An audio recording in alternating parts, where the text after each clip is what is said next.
Hello guys, എല്ലാവർക്കും Achu EVR വ്ളോഗ്സിലേക്ക് സ്വാഗതം. അപ്പോൾ നമ്മളിന്ന് തൃശ്ശൂർക്ക് പോകാനുണ്ട് കേട്ടോ, കുറച്ച് ഷോപ്പിങ്ങൊക്കെ ആയിട്ട്. അപ്പോൾ നമുക്ക് അങ്ങോട്ട് പോകുന്ന വീഡിയോ ആയിട്ട് നമ്മളിന്ന് എടുക്കാൻ പോകുന്നത്. അപ്പോൾ നിങ്ങളും ഞങ്ങളുടെ കൂടെ വരില്ലേ? അപ്പോൾ നമുക്ക് പോയാലോ? നമ്മളപ്പോൾ ഉത്രാടത്തിൻ്റെ അന്നാട്ടോ പോയത്. അപ്പോൾ വഴിയിൽ മുഴുവൻ കണ്ടോ പൂക്കളാണ്, നിറച്ച് പൂക്കൾ കാണാം നമുക്ക്.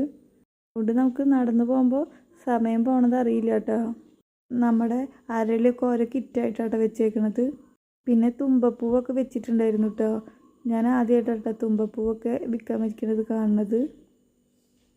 അങ്ങനെ പിന്നെ നമ്മൾ തേക്കിൻകാട്ടിക്ക് കയറിയിട്ടാ. അവിടെ ഒരു പൂരത്തിനുള്ള ആൾക്കാരുണ്ടായിരുന്നു കേട്ടോ. പിന്നെ പൂക്കളൊക്കെ വേണ്ടത് വന്ന് കിടക്കുന്നുണ്ടായിരുന്നു കേട്ടോ. ചെണ്ടുമല്ലി ഓറഞ്ചും മഞ്ഞൊക്കെ വന്ന് കിടക്കണം കാണുമ്പോഴേ നമ്മളത് നോക്കി നിന്ന് പൂട്ടോ. എന്ത് ഭംഗിയല്ലേ കാണാൻ. വെറൈറ്റി കളറ് ജമന്തിയൊക്കെ ഉണ്ടായിരുന്നു കേട്ടോ. പിന്നെ റോസാപ്പൂവ്, വെള്ള ജമന്തി, ചുവപ്പ് ജമന്തി, അതൊക്കെ കാണാൻ നല്ല ഭംഗിയായിരുന്നു കേട്ടോ. കിലോയ്ക്ക് 200 രൂപയാണ് കേട്ടോ പറയുന്നുണ്ടായിരുന്നത്. പിന്നെ നമ്മുടെ വാടാർമല്ലി, ചെണ്ടുമല്ലി, അതെല്ലാം ഉണ്ടായിരുന്നു കേട്ടോ. ചെണ്ടുമല്ലിയുടെ ഭംഗി ആസ്വദിച്ച് നിൽക്കുമ്പോഴാട്ടോ ഞാനൊരു സാധനം കണ്ടത്. നമ്മുടെ തെച്ചിയില്ലേ, അതൊക്കെ ഉണ്ടായിരുന്നു. നല്ല ഭംഗിയുണ്ടായിരുന്നു കാണാൻ കേട്ടോ. പൂക്കളെല്ലാം ഇങ്ങനെ കുന്നുകൂടി കിടക്കണം കാണുമ്പോൾ തന്നെ കണ്ണിന് ഭയങ്കര എന്താ പറയുക, നല്ല കുളിർമയാണ് കേട്ടോ കാണാൻ. നല്ല രസമില്ലേ കാണാൻ. എല്ലാ പൂക്കളും കൂടി ഇങ്ങനെ കിടക്കണം കാണുമ്പോൾ നല്ല ഭംഗിയിട്ടിട്ട് കാണാൻ. ജമന്തിക്കോ റോസയ്ക്കൊക്കെ അത്യാവശ്യം റേറ്റ് ഉണ്ട് കേട്ടോ. നമുക്ക് ഒറിജിനൽ പൂവ് വേണ്ട, പ്ലാസ്റ്റിക് പൂവ് വേണ്ടതെന്ന് വെച്ചാൽ അതും ഉണ്ട് കേട്ടോ. ഇവിടെ 50 രൂപ മുതൽ 100 രൂപ വരെ കേട്ടോ ഇതിൻ്റെ റേറ്റൊക്കെ പറഞ്ഞത്. അത് നല്ല ഭംഗിയുണ്ട് കേട്ടോ. പ്ലാസ്റ്റിക് ആയാലും നല്ല രസമുണ്ട് കാണാൻ കേട്ടോ. ഈ പൂക്കളൊക്കെ നമ്മുടെ തൃക്കാരപ്പൻ്റെ മുകളിൽ വയ്ക്കണതാണ് കേട്ടോ. പ്ലാസ്റ്റിക് പൂക്കളാണ് ഇതൊക്കെ. പല കളറിലുണ്ട് കേട്ടോ. ഫാൻസിയുടെ ഐറ്റംസിക്ക് വരികയാണെങ്കിൽ മാലകൾ നല്ല ഭംഗിയുണ്ട് കേട്ടോ കാണാൻ. മുത്തുമാലകളാണ് കേട്ടോ ഒക്കെ ഉള്ളത്. ഇതിനൊക്കെ വരുന്നത് 60 രൂപ വരുന്നുള്ളൂ കേട്ടോ മാലകൾക്ക്.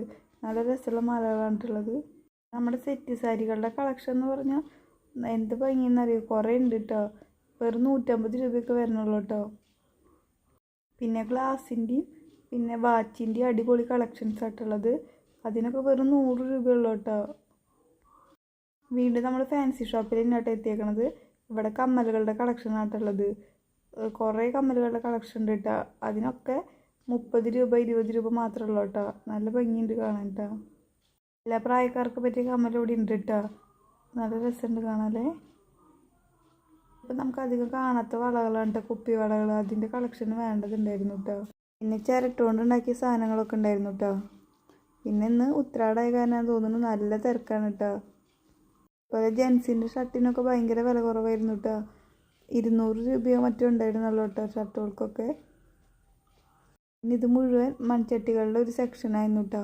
എല്ലാം മണ്ണുകൊണ്ട് ഉണ്ടാക്കിയ ചട്ടികളും കലങ്ങളും ഒക്കെ ആയിട്ടുണ്ടായിരുന്നത്.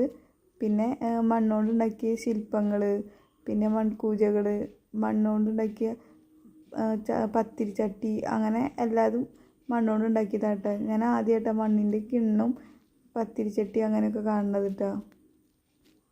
മണ്ണിൻ്റെ ചട്ടിക്കൊക്കെ അത്യാവശ്യം വില കുറവ് തന്നെയായിരുന്നു കേട്ടോ. പിന്നെ മണ്ണ് കൊണ്ട് ഉണ്ടാക്കിയ വിഗ്രഹങ്ങളാണ് കേട്ടോ. നല്ല ഭംഗിയുണ്ടായിരുന്നു കേട്ടോ കാണാൻ. തൃക്കാരപ്പനൊക്കെ ഉണ്ടായിരുന്നു കേട്ടോ. പിന്നെ തൃക്കാരപ്പന്മ വിൽക്കാനുള്ള പൂക്കളും അവിടെ തന്നെ ഉണ്ട് കേട്ടോ. നല്ല ഭംഗിയുണ്ട് കേട്ടോ പൂക്കൾ കാണാൻ. ടോയ്സിനൊക്കെ വെറും 100 രൂപ ഉണ്ടായിരുന്നുള്ളൂ കേട്ടോ. നല്ല ഭംഗിയുള്ള ടോയ്സുകളൊക്കെ ഉണ്ടായിരുന്നു. പിന്നെ ഇത് വീണ്ടും നമ്മൾ പ്ലാസ്റ്റിക്കിൻ്റെ പൂക്കളുടെ അടുത്തേക്കാണ് കേട്ടോ വന്നിട്ടുള്ളത്. പിന്നെ ഇത് നമ്മുടെ പാത്രങ്ങളുടെ സെക്ഷനാണ് കേട്ടോ. പ്ലാസ്റ്റിക്കിൻ്റെ പാത്രങ്ങളാണ് കേട്ടോ ഇവിടെ ഉണ്ടായിരുന്നത്. നല്ല ഭംഗിയുണ്ടായിരുന്നു അതും കാണാൻ കേട്ടോ. ഇത് പിന്നെ നമ്മുടെ ആട്ടുകല്ലിൻ്റെ ചെറിയ ആട്ടുകല്ലുകളാണ് കേട്ടോ. നല്ല രസം കേട്ടോ കാണാൻ. പിന്നെ ഞങ്ങൾ അമ്പലത്തിൻ്റെ അടുത്തൊക്കെ പോയിട്ട് ഫോട്ടോ ഒക്കെ എടുത്തു കേട്ടോ. നമ്മൾ തൃശ്ശൂർക്കാരാണെങ്കിൽ എന്തായാലും ഇപ്പോൾ തേക്കിൻകാട്ടിക്ക് വന്ന് നമുക്ക് കുറേ സാധനങ്ങളൊക്കെ കാണാനും വാങ്ങാനൊക്കെ പറ്റും കേട്ടോ. വീഡിയോ ഇഷ്ടപ്പെട്ടാൽ സപ്പോർട്ട് ചെയ്യാനും ലൈക്ക് ചെയ്യാനും സബ്സ്ക്രൈബ് ചെയ്യാനും ഒന്നും മറക്കരുത് കേട്ടോ.